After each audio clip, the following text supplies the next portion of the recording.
नमस्कार, नेशन 24 में आपका स्वागत है। मैं नीरज और अभी हम मौजूद हैं नौरंगा जलालपुर पंचायत में, जो मोकामा प्रखंड में पड़ता है।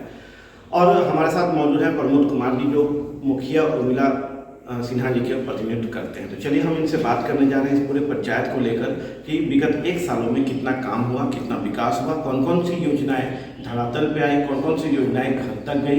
इन सारी चीज़ों पर भी हम चर्चा ऐसे करने जा रहे हैं और हम अपने माध्यम से आला अधिकारियों से लेकर माननीय मुख्यमंत्री तक पहुँचाने का काम कर रहे हैं कि वो भी देखें, समझें और जानें कि उनके पंचायत, उनके ग्राम में कितना काम, कितना विकास हुआ है और कितना आदर्श पंचायत की ओर अग्रसर हुआ है। नेशन 24 सबसे पहले तो नौरंगा जलालपुर ग्राम पंचायत में आपके आगमन का हम हार्दिक स्वागत करते हैं समस्त जनता के द्वारा। सबसे बड़ी बात है कि जब से पंचायती राज व्यवस्था को कानूनी अमली जामा पहनाया गया, पहले तो महात्मा गांधी, राष्ट्रपिता महात्मा गांधी की सोच थी कि विकास की जो भी योजनाएं हैं अंतिम छोर तक पहुँचे। इसको आगे बढ़ाने में स्वर्गीय प्रधानमंत्री आपके राजीव गांधी थे, उन्होंने इसको अमली जामा पहनाने का प्रयास किया और पीवी नरसिम्हा राव के समय में इसे पंचायती राज अधिनियम के तहत 13वां जो संविधान संशोधन हुआ, इसको अमली जामा दिया गया, अधिनियम के रूप में लाया गया। और पंचायती राज व्यवस्था और नगर निकाय व्यवस्था से पूरे भारत में विकास की जो लहर चली है देखते ही बनती है। हमें व्यक्तिगत किसी के बारे में अगर कुछ कहते हैं कि हमारी पंचायत में इतना विकास हुआ है, ये तो देखने की चीज़ है। विकास की चमक और धमक आप धरातल पर जाकर देख सकते हैं। मेरा ग्राम पंचायत नौरंगा जलालपुर पंचायत जो है मोकामा प्रखंड का अंतिम छोर पर है, पटना जिला का पूर्वी छोर पर है। सबसे दुख की बात होती है जो विकास की योजनाएं आती हैं, जो जितना बड़ा जिला है वहाँ विकास की योजनाएं पहुँचने में बहुत समय लगता है, जिससे विकास प्रभावित होता है। रही बात जो संविधान संशोधन किया गया, अधिनियम बनाया गया, उसमें लगभग 29 आइटम्स थे जो विकास की तरफ पंचायत को, देश को आगे बढ़ाया। मेरा ग्राम पंचायत भी अन्य ग्राम पंचायतों की तुलना में आगे बढ़ रहा है। चाहे मनरेगा की जो योजनाएं हैं उनको धरती पर लाई जा रही है, उसको अमली जामा पहनाया जा रहा है। वास्तविकता देखने से मिलती है, जब वहाँ धरातल पर जाएंगे तो पता चलेगा कि पहले का जो गांव था आज का गांव में काफ़ी फर्क हो चुका है। ये हमारे प्रजातांत्रिक व्यवस्था की देन है, इससे हम इनकार नहीं कर सकते। सबसे बड़ी बात है जन सहयोग की बात होनी चाहिए। विपक्ष पार्टियाँ होती हैं, सकारात्मक विरोध करें तो विकास अवरुद्ध नहीं होता है। अगर मान लीजिए आपके हमारे राज्य में हो, चाहे केंद्र स्तर पर हो, जो भी विधानसभा चलता हो, चाहे आपका लोकसभा चलता हो, वहाँ सकारात्मक विपक्ष विरोध करें। अगर जहाँ देश की अस्मिता और एकता की बात होती है, अखंडता की बात होती है, उस समय हम भेदभाव भूलकर देश को आगे बढ़ाने का काम करें। पंचायत सबसे विकास की अंतिम सीढ़ी है। आप पद सोपान में पढ़े होंगे, पब्लिक एडमिनिस्ट्रेशन में भी पढ़े होंगे कि विकास जो भी बनती है उसमें दिखा हुआ सबसे अंतिम पायदान, मान लीजिए पुलिस एडमिनिस्ट्रेशन में लीजिए चौकीदार है, वहाँ से लेकर डीजीपी तक जाता है। इसलिए प्रजातांत्रिक व्यवस्था में अगर हमारा गांव मजबूत होगा, जब तक पंचायती राज व्यवस्था को और सुदृढ़ नहीं किया जाए। कुछ इसका राजनीतिकरण जो है हो रही है, अपराधीकरण की बात हो जाती है, कुछ मुखिया जीते, कुछ मुखिया हार गए। अगर इस तरह की भावना रहती है तो बहुत दुख की बात है। सबसे बड़ी बात है अगर जो भी निर्वाचित प्रतिनिधि हैं उनको सुरक्षा दी जाए और साथ ही साथ आर्थिक और जो है कानूनी सुरक्षा का प्रदान की जाती है, तो विकास की गाड़ी बहुत रफ्तार से चलेगी। सामाजिक समरसता बने रहे, हिंदू मुस्लिम सिख ईसाई किसी प्रकार की कोई भावना लोगों में न हो, विकास मिलजुल कर किया जा सकता है। एक व्यक्ति विशेष से किसी भी देश का, किसी भी गांव का विकास नहीं हो सकता। रही जल नल योजना की जो धरातल पर है, माननीय मुख्यमंत्री नीतीश कुमार जी के द्वारा जल नल योजनाएं जो चलाई गई है, एक बहुत अच्छी सोच है। और उनके द्वारा यह जो चलाया गया शराबबंदी, लोग तो उसका विरोध कर रहे हैं, लेकिन वास्तविकता यह है कि जब से शराबबंदी कानून बना, महिलाओं में जो डोमेस्टिक वायलेंस होता था, महिलाओं ने उनका सपोर्ट किया। जो बहुत खुशी की बात है। लोग कहते हैं शराबबंदी कहाँ हुआ, ये कहने की चीज़ नहीं है। अब मान लीजिए 302 है IPC में धारा, क्या हत्याएं बंद हो जाएगी? नहीं होगी, लेकिन उसका स्तर कमता है। तो शराबबंदी जो माननीय मुख्यमंत्री जी के द्वारा चलाया गया वो बहुत अच्छा कदम है। सामाजिक स्तर से खास सामाजिक जो विसंगतियाँ थी वो समाप्त हो गई है और बहुत डोमेस्टिक वायलेंस जो अपराध का जो ग्राफ है उसमें भी कमी आई है। अभी तक में विकास में क्या स्वच्छता और गली नली सारा का निर्माण हो रहा है? 7 निश्चय योजनाएं जो मुख्यमंत्री नीतीश कुमार जी के द्वारा चलाया गया वो धरती पर मौजूद है। कहीं कहीं कुछ खामियां हैं जिसमें प्रशासनिक तंत्र की भी विफलता होती है। मान लीजिए मनरेगा के तहत जो मजदूरी लोगों को दी जाती है, केंद्र सरकार जो यहाँ भेजती है, तो केंद्र सरकार और राज्य सरकार में सामंजस्य होना चाहिए। जब तक दोनों में सामंजस्य नहीं होगा विकास की रफ्तार आगे नहीं बढ़ सकती है।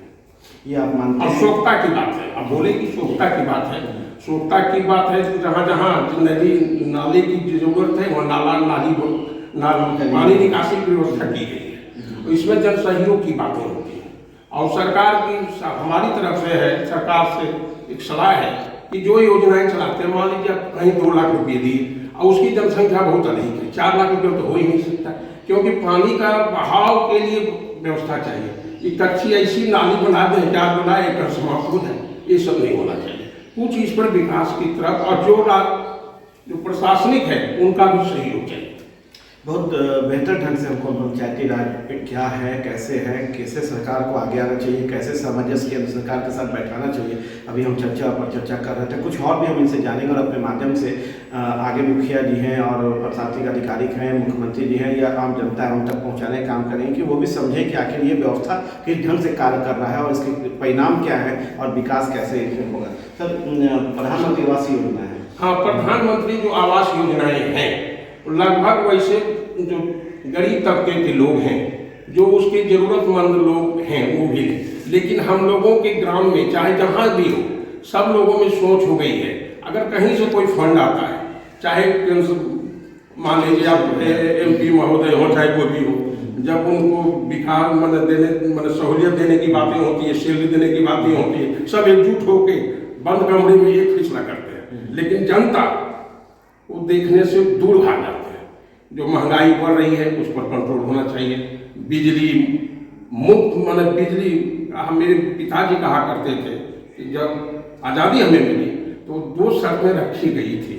पहला था कि बिजली मुफ्त मिले, आने जाने का साधन सुगम हो। अंग्रेजों के द्वारा कहा गया था, उस प्रस्ताव दिया गया था अगर हम आज़ादी तो दे रहे हैं लेकिन आपको बिजली हम मुफ्त देंगे, क्योंकि भारत किसानों का देश है, खेती पर ही आधारित है। अगर लोगों को बिजली मुहैया का, हर खेत को पानी, हर हाथ को काम, तो कहीं भी बेरोजगारी नहीं रहेगी और देश समुन्नत होगा, क्योंकि भारत जो है गाँवों का देश है। भारत जो है गाँवों का देश है। सरकार के राशि आवंटन को लेके बहुत सारे लोग जो हैं समय से कह रहे हैं, उनका कहना होता है मुखिया जी का कि चूंकि राशि आवंटन सही ढंग से नहीं हो पा रहा है तो विकास अवरुद्ध हो रहा है। इसमें क्या लगता है आपको? सबसे बड़ी बात, सरकार तो जांच एजेंसियां बनाती है, खुशी की बात है, लेकिन उन जांच एजेंसियों का कर्तव्य होना चाहिए कि सही काम करें। जितनी जांच एजेंसियां बनती है उतना करप्शन बढ़ता है, ये मेरी राय है। अकॉर्डिंग टू माई ओपिनियन, जितनी भी आप बढ़ाइएगा जांच वो करप्शन का एक आधार बनता है। मान लीजिए इतने सारे एजेंसियां बनाई गई हैं, उन लोगों को यही बातें दी गई, यही बताइए, यही कीजिए। बहुत सारी जैविक खाद दीदी आती है, वो समझ नहीं पाती है हिंदी में, चाहे वो अंग्रेजी में लिखा हुआ, वो समझ नहीं पाती है।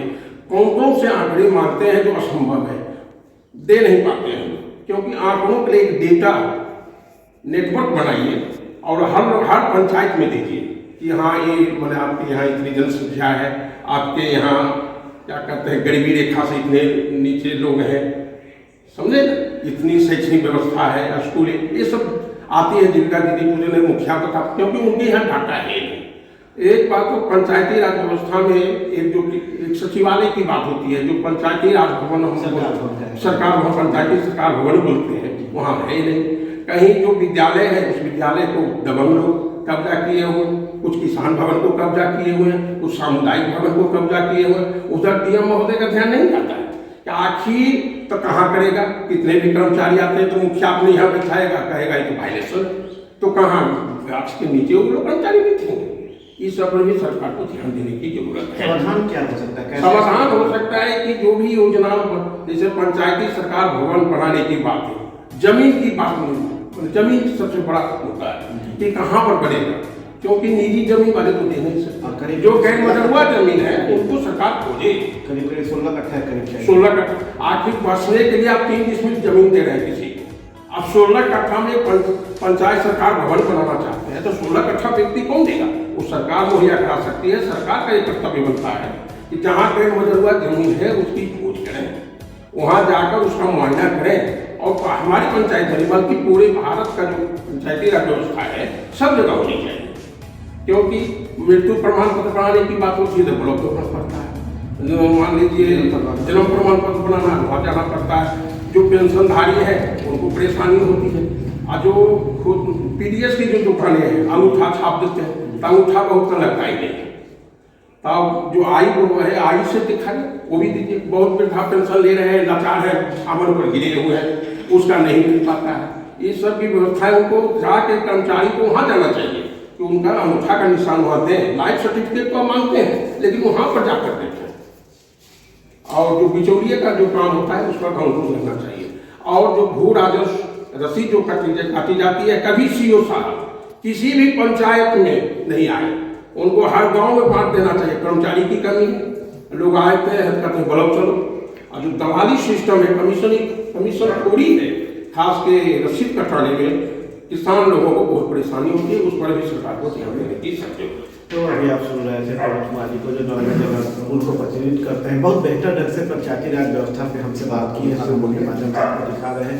बिचौलिए का रोल क्या है वो इस पर भी चर्चा हुआ, कैसे विकास होना चाहिए उस पर भी चर्चा हुआ, कौन कौन से समाधान हो सकते हैं या सरकार को कैसे सामंजस्य बैठाना चाहिए केंद्र सरकार से, इन सारी चीज़ों पर चर्चा भी हमारे साथ हुआ है। और नारायणगंज जलालपुर का जो विकास है वो हर योजना को जो है धीरे धीरे धरती को उतारते हुए हर घर तक पहुंचाने का काम कर रहे हैं। और ये उम्मीद जता रहे हैं कि विगत 5 सालों में हर हालत में नारायणगंज जलालपुर जो है बेहतर विकास के साथ, स्वच्छता के साथ एक आदर्श पंचायत बनने का काम करेगा। आप देख रहे हैं नेशन 24 न्यूज़। नमस्कार।